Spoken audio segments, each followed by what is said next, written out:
राज्यभर दौरा करून शेतकऱ्यांचे मेळावे घेणार, शेतकऱ्यांच्या कर्जमाफीसाठी आवाज उठवणार आहे। महायुती सरकारमध्ये पक्ष सहभागी असला तरी शेतकऱ्यांच्या प्रश्नांवर उपमुख्यमंत्री एकनाथ शिंदे यांच्या नेतृत्वाखाली संघर्ष करणार आहे, असे शिवसेनेच्या शेतकरी सेनेचे प्रदेशाध्यक्ष धनंजय जाधव यांनी सांगितले। देवळाली प्रवरा येथील राजेंद्र काशीनाथ लोंढे यांची शेतकरी सेनेच्या उत्तर जिल्हाध्यक्षपदी निवड केल्याची घोषणा करण्यात आली। राहुरी तालुका दूध संघाचे अध्यक्ष तानाजी धसाळ, शेतकरी संघटनेचे ज्येष्ठ कार्यकर्ते सुधाकर कराळे, मनोज आगे, सर्जेराव जाधव व्यासपीठावर उपस्थित होते। यावेळी जाधव म्हणाले की शिर्डी लोकसभा मतदारसंघात शेतकरी सेनेच्या माध्यमातून राजेंद्र लोंढे यांनी शेतकऱ्यांच्या प्रश्नांवर संघर्ष करावा। त्यांनी कामाच्या माध्यमातून राज्यात स्वतःची ओळख निर्माण करावी। शेतकऱ्यांची कर्जमाफी काळाची गरज आहे। सन 2006-07 मध्ये 70,000 कोटींच्या कर्जमाफीनंतर फक्त घोषणा झाल्या, एकही मोठी कर्जमाफी झाली नाही। शेतमालाच्या उत्पादन खर्चात वाढ, निसर्गाच्या अवकृपेमुळे घटणारे उत्पादन, तुलनेत कमी मिळणारे शेतमालाचे भाव, अशा चक्रव्यूहात शेतकरी कर्जाच्या विळख्यात अडकलाय। शेतकऱ्यांना स्वतःच्या मालाचा भाव ठरवण्याचा अधिकार नाही। शेतकऱ्यांच्या प्रश्नांवर व्यापक लढा उभारणार आहे, असे जाधव यांनी सांगितले। यावेळी विनायक भुसारे, सदाशिव उंडे, बाळासाहेब दोंड, सुभाष वाघ, सचिन ढूस, अनंत कदम, ॲडव्होकेट प्रशांत मुसमाडे, संजय कदम, प्रदीप तोडमल, नामदेव चव्हाण, सुभाष पठारे, कैलास कोतकर, सुभाष लोंढे, रवींद्र लोंढे, शिरीष लोंढे, निकेत कदम, अभिजित लोंढे, शुभम लोंढे, प्रदीप महांकाळ, दीपक भांड, आदिनाथ कडू, मयूर भोसले आदींसह शेतकरी उपस्थित होते। SRB न्यूजसाठी राजेंद्र उंडे, राहुरी। खरं तर शेतकरी सेनेचं काम करत असताना जो आपला अहिल्यानगर जिल्हा आहे, तर याच्यामध्ये मोठ्या प्रमाणामध्ये शेतीमध्ये अग्रेसर असा हा जिल्हा आहे। आपण जर बघितलं तर मोठ्या प्रमाणामध्ये ऊसाचं उत्पादन या जिल्ह्यामध्ये होतं। अनेक प्रश्न ऊसाचे या ठिकाणी आहेत। दुसरी गोष्ट आपण जर बघितलं तर राज्यामध्ये सगळ्यात जास्त दूध पुरवठा करणारा हा जिल्हा आहे। आज जवळपास 24 ते 25 लाख लिटर दूध आपण आपल्या जिल्ह्यातून त्या ठिकाणी पाठवतो। आणि खऱ्या अर्थानं मग या सगळ्या म्हणजे जे कोणी दुग्ध व्यवसायाचं सगळं निगडित आहेत, शेती संदर्भातले बाकीचे प्रश्न असतील, या सगळ्या प्रश्नांमध्ये याच्यापूर्वीसुद्धा सातत्याने राजू भाऊंनी त्या ठिकाणी नेहमीच आवाज उठवला। शेतकरी संघटनेमध्ये काम करीत असताना एक प्रामाणिकपणे त्यांनी शेतकरी संघटनेमध्ये काम केलं आणि म्हणून आमचे शेतकरी सेनेचे जे संस्थापक आहेत माननीय एकनाथरावजी शिंदे साहेब यांच्या आदेशाप्रमाणे अशी चांगली लोकांची आपल्याला त्या ठिकाणी निवड करणं क्रमप्राप्त आहेत। आणि म्हणून या ठिकाणी निवड करत असताना थोडासा वेळ लागला, 1 वर्षाचा कार्यकाळ गेला, परंतु उगाच कोणाकडे तरी जबाबदारी सोपवण्यापेक्षा राजू भाऊंसारख्या एका चांगल्या लढवय्या कार्यकर्त्याकडे, संघर्ष करणारा जो कार्यकर्ता आहे त्यांच्याकडे आपण ही जबाबदारी त्या ठिकाणी स्वीकारली। आज कांद्यावर 20% निर्यात शुल्क लावलेले आहे, त्याच्यामुळे कांद्याचे भाव पडलेले आहेत, कापसाचे भाव पडलेले आहेत, तुराचे भाव पडलेले आहे। मध्यंतरी विधान भवनावर कांदे कापूस फेकला, याबद्दल आपण काय?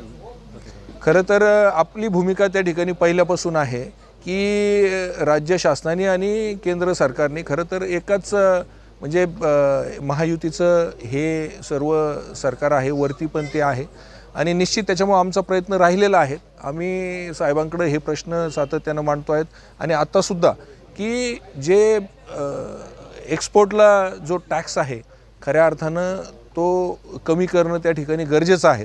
कारण की आपण प्रत्येक वेळेला जर अशी रोख आपण जर लावली तर आम्हा शेतकऱ्यांना त्या ठिकाणी भाव भेटू शकणार नाही। त्या ठिकाणी आमचा निश्चित तो प्रयत्न आहेत आणि आम्ही त्या पद्धतीनं आम्ही एकनाथरावजी शिंदे साहेब यांच्याकडे आम्ही तसं पत्रही त्या ठिकाणी दिलेलं आहे। आता पुन्हा कर्जमाफी होईल का? नवीन कर्जमाफी व्हावी, सरकारला कर्जमाफी देण्यास त्या ठिकाणी निश्चित शेतकरी सेना आग्रही आहे। कारण की आपण सत्तेत असताना जे वचन दिलं तर ते निश्चित आपण राज्यातल्या या शेतकऱ्यांनी मोठ्या प्रमाणात मताधिक्य आपल्या पाठीमागं उभं केलं। त्याचं प्रमुख कारण ते होतं की आपण त्याची कर्जमाफी करणार होता आणि आज जर आपण कर्जमाफी गेली नाही तर 100% आपण शेतकऱ्यांना फसवतायत किंवा मतदानासाठी आपण ह्या सगळ्या गोष्टी केल्या असा त्याचा अर्थ होईल। आणि म्हणून त्या ठिकाणी सरकारला आम्ही कर्जमाफी देण्यास भाग पाडणार एवढं निश्चित. आता जे ऊसाचा जिल्हा म्हणून राजू भाऊंचे आता उल्लेख केला, ऊसाचा जिल्हा असताना सुद्धा आता असाच येतोय समोर तर काही काहींचे 2-2, 3-3 महिने होऊन कारखान्याला ऊस गेली तरी त्यांचे पेमेंट अजून त्यांच्या सेव्हिंग अकाउंटला वर्ग झाले नाही. मार्च एंड जवळ आलेला आहे, त्यातला पतसंस्था भरायच्या वगैरे आणि पतसंस्थावाले त्यांच्या मागं लागलेली, त्याच्याबद्दल काही सांगणार कारखाना? त्याच्यातच एक प्रश्न विचारतो मी तुम्हाला. गुजरातमध्ये 3600 ते 3800, 3900 ऊसाला भाव आहे. इकडे 3100, 3200, 2700, 2600, 3000च्या पुढे तर भावच नाही.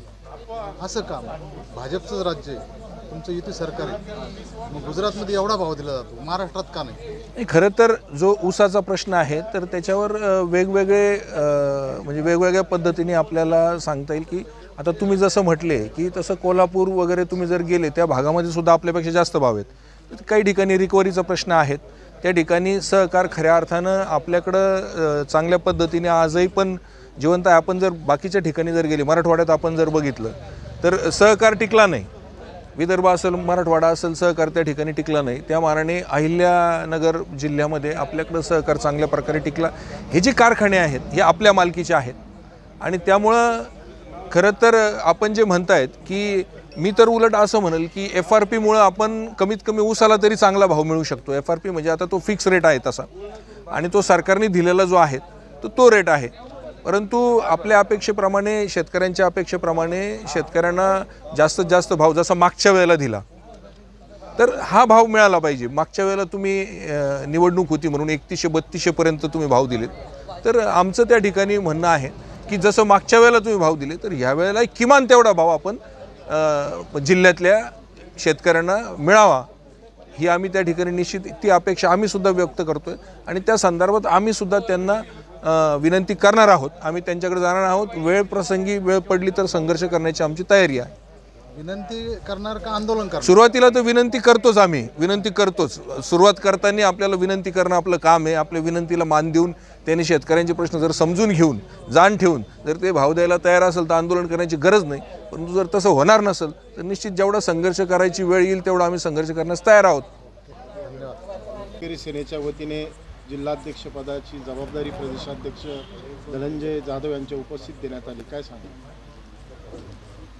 या राज्याचे माजी मुख्यमंत्री आणि सध्याचे उपमुख्यमंत्री एकनाथजी शिंदे साहेब यांनी शेतकऱ्यांसाठी काम करण्यासाठी शेतकरी सेनेची स्थापना केली आणि त्याचे प्रदेशाध्यक्ष म्हणून आपल्या सर्वांचे स्नेह आपल्या जिल्ह्याला फार मोठी जबाबदारी मिळाली धनुभाऊच्या रूपाने. मी याच्या आधी शेतकरी चळवळीमध्ये अनेक वर्ष काम केलेलं आहे.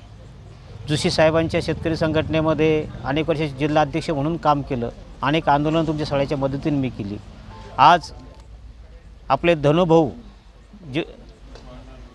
प्रदेशाध्यक्ष धनंजयजी जाधव रावसाहेब यांनी तसेच मोरे साहेब, एकनाथजी शिंदे साहेब यांनी जी माझ्यावर जबाबदारी दिली ती जबाबदारी मी अत्यंत प्रामाणिकपणे पार पाडीन आणि त्या जबाबदारीला न्याय देईन. आत्ता राहुरी तालुक्याची कामधेनू बंद पडलेली आणि निवडणूक बी चालू आहे, फॉर्म भरायची प्रक्रिया सुरू आहे. याबाबत आता तुम्ही माजी मुख्यमंत्र्यांच्या जवळ पोहोचलात थोडक्यात संघटनेमार्फत, तुम्ही त्यासाठी मदत कराल का? कारखाना सुरू व्हावा ही आमची भूमिका आहे. कारखाना सुरू झाला पाहिजे. खरं तशी संघटनेची भूमिका एकच आहे, शेतकऱ्याचा ऊस कुठंही गेला पाहिजे पण त्याला जास्त पैसे मिळाले पाहिजे. ही पहिल्यांदा खरी आमची संघटनेची भूमिका आहे. नंतर राहिला विषय आपला स्थानिक कारखाना आहे, तो कारखान्यावर संपूर्ण राहुरी तालुक्याची बाजारपेठ अवलंबून आहे, म्हणून तो सुरू झाला पाहिजे, सुरू राहिला पाहिजे. त्याच्यासाठी आपल्याला जी काही मदत घेता येईल शिंदे साहेबांची ती घेऊन तो कारखाना कसा सुरू होईल, लवकरात लवकर चांगल्या परिस्थितीमध्ये येईल आणि शेतकऱ्यांना कसा जास्तीत जास्त भाव मिळेल याच्याकरता आम्ही निश्चित प्रयत्न करू. ताज्या बातम्यांसाठी आणि नवनवीन अपडेट्ससाठी SRB न्यूजला सबस्क्राईब करा आणि बेल आयकॉनला प्रेस करा.